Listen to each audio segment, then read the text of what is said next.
시편 119편 169절로 176절.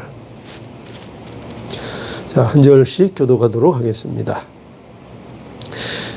여호와여, 나의 부르짖음이 주의 앞에 이르게 하시고 주의 말씀대로 나를 깨닫게 하소서. 나의 간구가 주의 앞에 달하게 하시고 주의 말씀대로 나를 건지소서.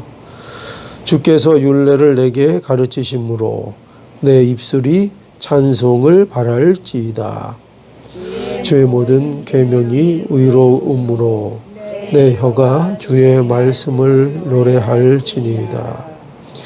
내가 주의 법도를 택하여 싸우니 주의 손이 항상 나의 도움이 되게 하소서. 여호와여, 내가 주의 구원을 사모하여 싸우며 주의 법을 즐거워하나이다. 내 혼을 살게 하소서. 그리하시면 주를 찬송하리이다. 주의 규례가 나를 돕게 하소서. 이런 양같이 내가 유리하오니 주의 종을 찾으소서. 내가 주의 계명을 잊지 아니함이니이다. 아멘. 시편 119편은 히브리어 알파벳을 따라서 구성된 22개의 연으로 이루어져 있는 그런 시편입니다. 그래서 오늘 이제 그 마지막 연을 우리가 이제 살펴보게 됩니다. 이 긴 시편의 마지막이 무엇인가 하면 이 마지막의 내용은 역시 말씀의 중요성을 강조하는 것으로 끝을 맺고 있습니다. 우리의 인생 속에서 우리의 중심에 자리 잡고 있어야 하는 것이 무엇인가, 우리가 항상 잊지 않고 살아가야 하는 것이 무엇인가, 그것이 역시 말씀이라고 결론을 내리고 있습니다. 그래서 오늘 이 말씀을 통해서 우리가 다시 한번 말씀의 중요성을 우리가 함께 살펴보면서 이 시편 119편을 마무리하기를 원합니다. 169절입니다. 여호와여, 나의 부르짖음이 주의 앞에 이르게 하시고 주의 말씀대로 나를 깨닫게 하소서.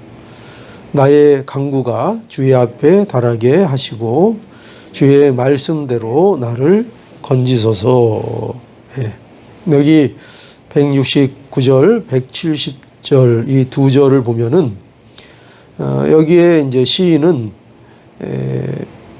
자신이 하나님 앞에 부르짖는다 이렇게 표현하고 있고, 또 내가 간구한다 이렇게 표현하고 있습니다. 물론 이것은 분명하게 기도에 대한 표현이죠. 그러니까 시인은 자신이 지금 기도하고 있는데 그 기도가 헛되지 않는 기도가 되게 해달라고 아주 간절하게 기도하고 있는 것입니다. 그렇죠? 여기 보니까 여호와여, 나의 부르짖음이 주의 앞에 이르게 하시고, 그렇죠? 헛되지 않게 해달라는 거죠. 응답해 주시옵소서. 이렇게 간절하게 부르짖고 간곡하게 간구하고 있는 것입니다. 그런데 여기에 보면은 여기에서 우리가 이제 주목해야 할 것이 무엇인가 하면, 여기 시인은 무엇을 응답받기를 원하고 있는가 하는 것입니다. 이렇게 간절히 기도하고 있는데 그의 간절함이 무엇을 위한 간절함인가 하는 건데요. 그것은 바로 주의 말씀대로 나를 깨닫게 하소서, 이게 간구하고 있는 내용입니다. 그러니까 시인이 원하는 것은 뭐냐면은 자신에 대한 이해를, 내가 누구인가에 대한 이해, 나의 내면에 대한 이해, 자신에 대한 이해가 말씀 안에서 이루어지기를 지금 소원하고 있는 것입니다. 그러니까 지금 시인은 인간적인 지혜의 영역을 넘어서, 그러니까 자신에 대한 이해를 어떤 인간적인 차원에서 자신을 아는 것을 넘어서 하나님의 말씀을 통해서 자신의 어떠함, 자신의 내면, 자신에 대한 이해를 하기를 원하고 있는 것입니다. 그러니까 다시 쉽게 더 요약을 하면, 그러니까 결국은 이거죠. 말씀으로 자신을 자기가 볼 수 있도록. 그러니까 세상적인 차원에서 자신을 점검하거나 내 내면의 상태가 어떤가, 내가 어떠한 존재인가를 세상적인 차원에서 보기를 원하는 것이 아니라 하나님의 말씀이 기준이 되어서 그 말씀으로 내가 어떠한지를 점검할 수 있도록 해 주시옵소서. 내 상태가 과연 어떻습니까? 내가 어떤 존재입니까? 하는 것을 이제 말씀을 통해 깨닫게 해달라고 이렇게 기도하고 있는 것입니다. 이게 바로 오늘 이 시인이 기도하는 아주 중요한 내용입니다.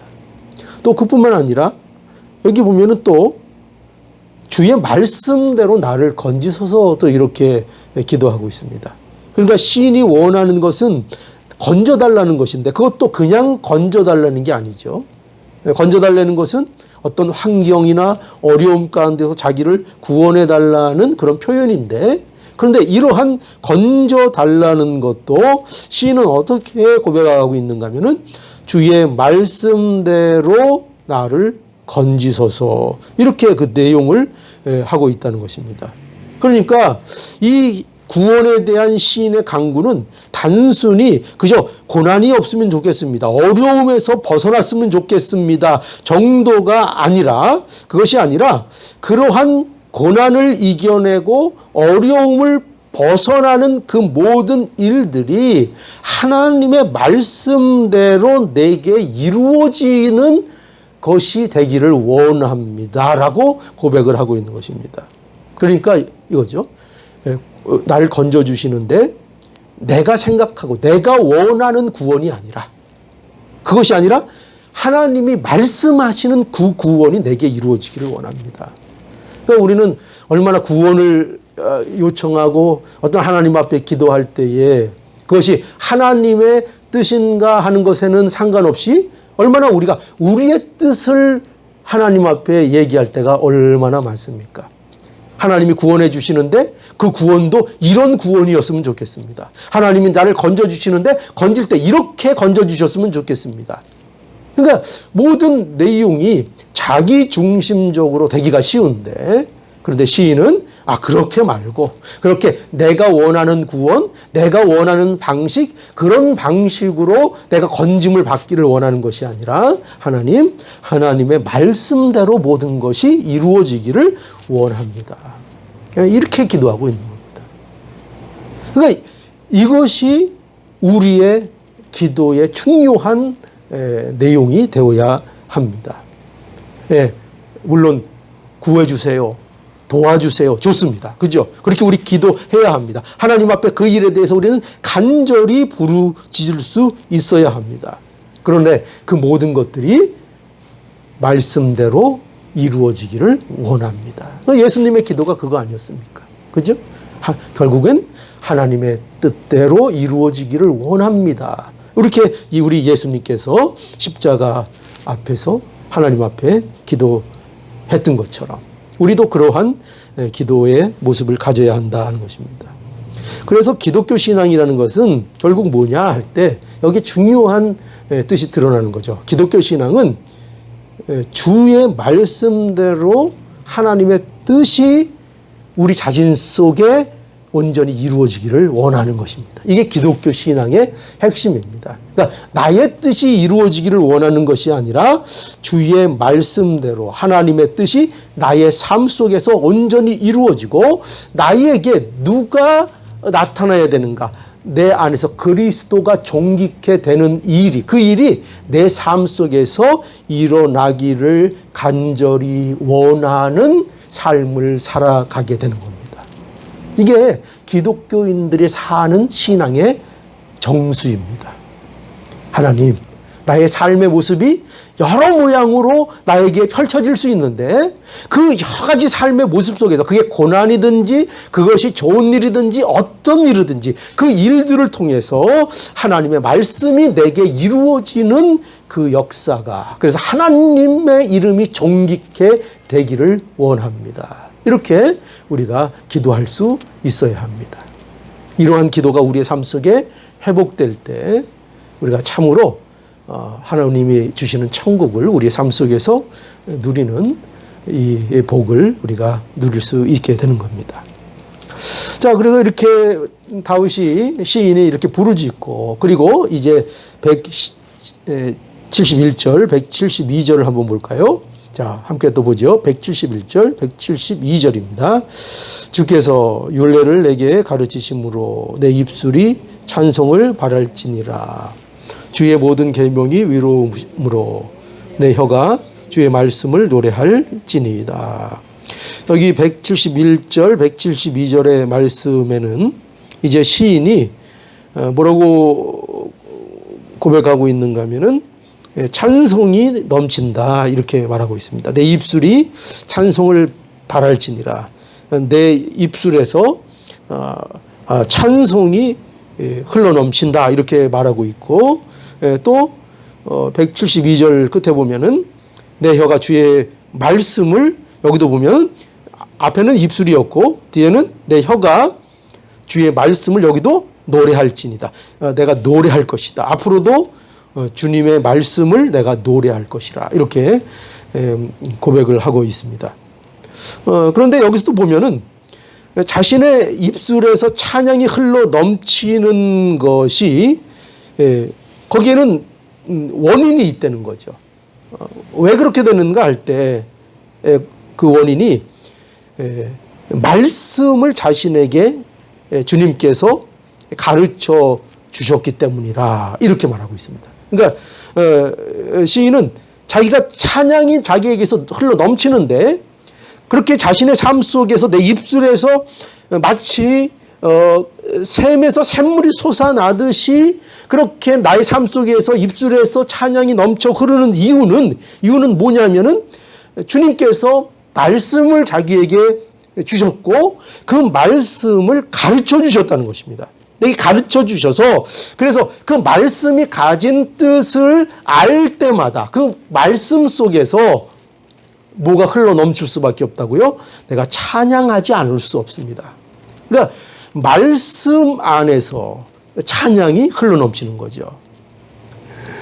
그래서 우리가 여기서 알게 되는 놀라운 것은 뭐냐면요, 우리가 결국 우리의 찬양이 어디에 연결되어 있는가, 뭐와 연관이 되어 있는가 할 때 하나님의 말씀에 있다는 겁니다. 그러니까 하나님의 말씀을 알면 알수록 우리에게 있어서 찬양이 흘러 넘치게 된다는 것입니다. 그러니까 여기서 말하는 찬양은 단지 우리가 그저 곡조를 부르는 정도의 찬양을 얘기하는 게 아닙니다. 그것이 아니라 내가 하나님을 진정으로 우리의 마음속에서부터, 심중에서부터 하나님에 대한 영광을 노래할 수 있는 것, 그분을 진정으로 찬양할 수 있는 것, 곡조가 맞든 틀리든 내가 음치이든 그건 아무 상관없습니다. 그러나 내가 하나님 앞에 나의 삶을 통해서 진정으로 하나님을 찬양할 수 있게 되는 이유는 뭐냐 하면은 말씀을 들여다볼 수 있게 되었기 때문입니다. 말씀을 알기 때문에. 그래서 말씀을 알면 알수록 우리에게는 찬양이 흘러 넘치게 되어진다 하는 것입니다. 우리가 그러니까 찬양을 잘하기 위해서는 뭐를 많이 더 알아야 되겠습니까? 우리가 말씀을, 그죠? 말씀을 깊이 알고 그 말씀의 세계를 정말 들여다볼 때 우리의 찬양이 진정한 찬양이 되어지고 샘솟는 찬양이 되어지는 것입니다. 그래서 에베소서 1장 2절에 가보면은요, 그 신령한 복들에 대하여 바울이 고백을 하면서 뭐를 처음에 터쳐 나온 게 뭐냐면은 그 앞에 그 모든 내용을 알기 때문에 시작하는 점이 뭐였냐면은 찬송하리로다. 이렇게 시작합니다. 찬송하리로다. 우리 한번 볼까요? 예, 에베소서 1장 2절에 가보면 이렇게 말씀합니다. 1장 3절. 찬송하리로다. 이렇게 시작합니다. 찬송하리로다. 이것은요, 찬송이 흘러 넘치는 겁니다. 찬송이 터져 나온 겁니다. 왜 그렇게 나왔는가 할 때, 왜 그렇게 나왔는가? 아래 내용 때문에 이게 터져 나온 겁니다. 아래 내용이 뭐냐면은요, 이겁니다. 하나님 곧 우리 주 예수 그리스도의 아버지께서 그리스도 안에서 하나님의 하늘에 속한 모든 신령한 복으로 우리에게 복 주시되, 곧 창세전에 그리스도 안에서 우리를 택하사 우리로 사랑 안에서 그 안에 거룩하고 흠이 없게 하시려고 그 기쁘신 뜻대로 우리를 예정하사 예수 그리스도로 말미암아 자기의 아들들이 되게 하셨으니 하면서 쭉 나옵니다. 이것이 근거가 되어서 앞에 뭐가 나온 거예요? 찬송하리로다 하고 이 내용을 지금 쫙 말하고 있는 것입니다. 그러니까 이 찬송이 터쳐 나오게 한 게 뭐예요? 하나님의 말씀인 겁니다. 그 하나님의 말씀을 통해서 내가 어떤 복을 받았는가를 알 때 하나님에 대한 찬송이 터져 나오게 되어 있는 겁니다. 그래서 이처럼 하나님의 말씀은요, 결국 이런 일들을 우리에게 이루어낸다는 거죠. 그러니까 지금 찬양을 강조하는 게 아닙니다. 지금 제가 찬양을 강조하는 게 아니라 뭘 지금 강조하고 있는 거예요? 말씀을 강조하고 있죠. 그죠? 말씀이 우리를 이렇게 찬양하게 한다 하는 것입니다. 그래서 말씀은요, 우리의 마음과 행동을 변화시키는 능력이 있다는 걸 알아야 됩니다. 그래서 찬송이 나오는 것입니다. 우리의 마음을 변화시키기 때문에 찬송이 우리에게서 흘러 넘치게 되는 것입니다. 말씀으로 인해서 우리의 내면의 세계가 달라지는 겁니다. 말씀으로 인해서 우리가 새롭게 되는 것이고, 말씀으로 인하여 우리가 세상을 노래하는 것이 아니라 하나님을 노래하고 하나님의 영광을 기뻐하는 그 고백을 할 수 있게 되는 것입니다. 이 모든 일들은 말씀 안에서 이루어지는 일이지 다른 것으로는 결코 이루어지지 않습니다. 자, 173절, 174절 우리 함께 보죠. 자, 시작. 내가 주의 법도를 택하여 싸우니 주의 손이 항상 나의 도움이 되게 하소서. 여호와여, 내가 주의 구원을 사모하여 싸우니 주의 법을 즐거워하나이다. 예, 이 두 절에도 보면 여기에는 이제 시인이 하나님 앞에 은혜와 도움을 이제 구하고 있습니다. 거기 173절 끝에 보면 주의 손이 항상 나의 도움이 되게 하소서. 그죠? 주의 손이 항상 나의 도움이 되게 하소서. 도와달라는 거죠. 은혜를 베풀어 달라는 것입니다. 그런데 여기에서도 그렇게 도움을 구하고 은혜를 베풀어 달라는 것에 대한 근거가 또 뭐로 제시되고 있는가 하면은 뭐예요? 내가 주의 법도를 택하여 싸우니. 그죠? 그리고 내가 주님의 말씀을 사모하여 싸우니. 내가 주의 법을 즐거워합니다. 그죠? 그러니 그런 모든 것을 근거로 하여 지금 뭘 요청하고 있어요? 주의 손이 나와 항상 나의 도움이 되게 해 주시옵소서. 나를 도와주시옵소서. 그러니까 이 법도를 택했다는 것은 자신이 하나님의 말씀을 따르기로 결심했다는 거예요. 내가 하나님의 말씀을 따르기로 내가 나의 삶 속에서 결심했다. 내가 주의 법도를 택했다.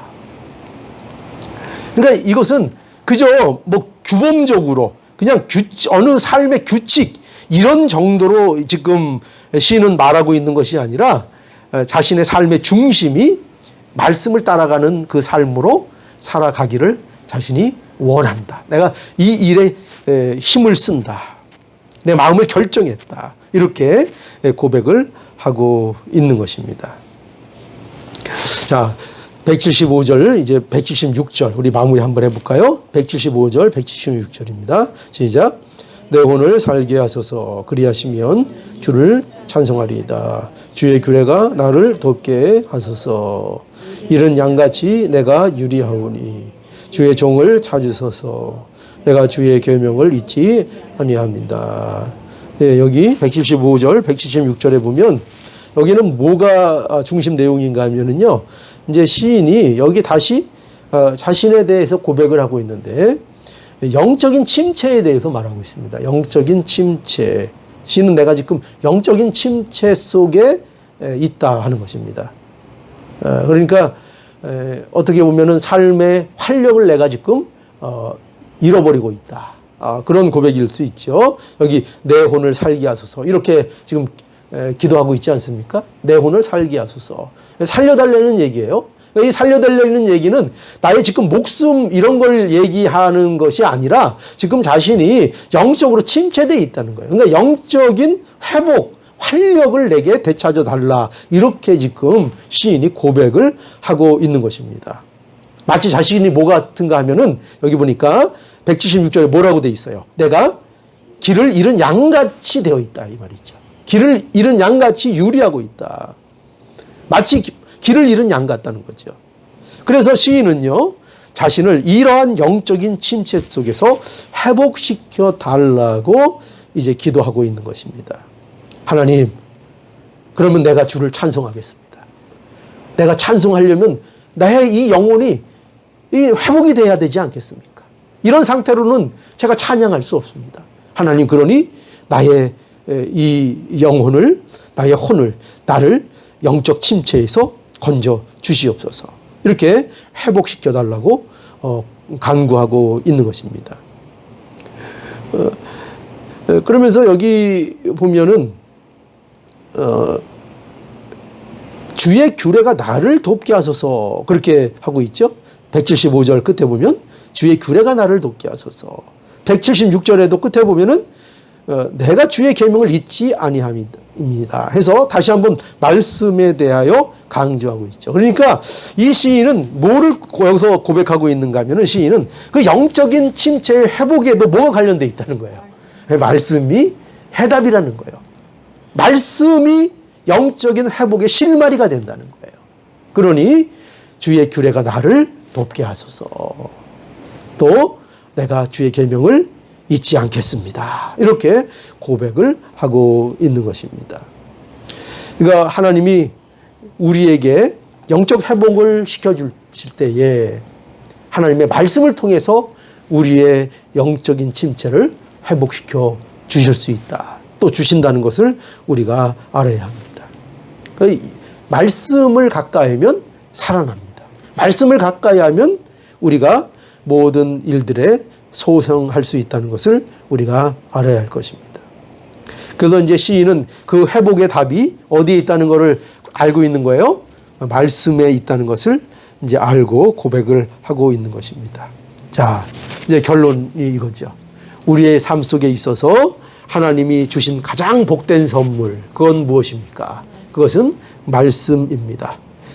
이 말씀이 우리를 풍성하게 하고, 이 말씀이 우리를 영적 침체에서 회복시켜주고, 이 말씀이 우리를 기쁘게 하는 것입니다.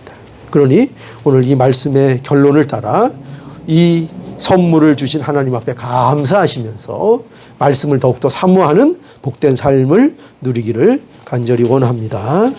예. 자, 찬송하시겠습니다.